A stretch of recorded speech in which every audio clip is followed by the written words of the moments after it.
Hi, I'm Bob Ryan. This is Globe 10.0. With me today is Dan Shaughnessy. You're looking at one guy who's a big fan, lifelong fan of college sports, and looking at another guy who's not so enamored necessarily of college sports. So I'm going to ask Dan Shaughnessy. Dan, I just need an overview from, in a sense, an outsider's unemotional perspective of what you would make of this entire Penn State thing, culminating in the dismissal of Joe Paterno last evening. Obviously, just wildly unfortunate, the whole thing from top to bottom.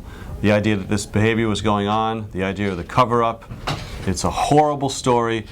And the idea that Joe Paterno, as early as noon yesterday, thought he could resign on his own terms at the end of the season. It's amazing he was allowed to go to practice at all this week. Board of Trustees, thank God they stepped in, did the right thing. This has a long legal trail.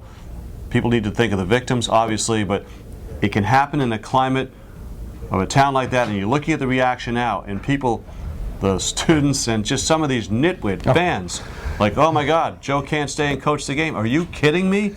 You know, where's the reality check for these people? It just shows you how over the top college sports in a town like that, where it's the only thing in town, way over the top. Well, there's no question, in my opinion, that Penn State University became Joe Paterno U, and he did a lot of good things for them, including donating money and time and effort and raising money for countless millions for charity, in addition to overtly giving $4 million. All that, you know what? All that right now counts for nothing to the outside world, in terms of the fact that he needed to do more in the eyes of the world, and that's why he's gone to step in when he was first made aware of what was going on. He was made aware of what was going on. It didn't go to the cops. They didn't go to the authorities.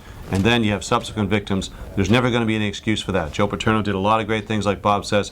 I don't know what you do now. There's a statue of him over there. Oh. I mean, he is Penn State, as we know.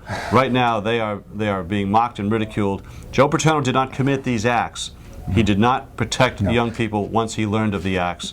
Unforgivable. Yeah, let's remember that we don't want to take our eye off the real prize, which is Jerry Sandusky's culpability. That and the act, the heinous acts that he is alleged to have committed, but when you read the 23-page report, there's not much doubt in your mind that he did commit them, and the legal process will take hold. I'll just say one thing about I believe that, yes, there's no question that Penn State got itself into a situation where they were too beholden to this one man.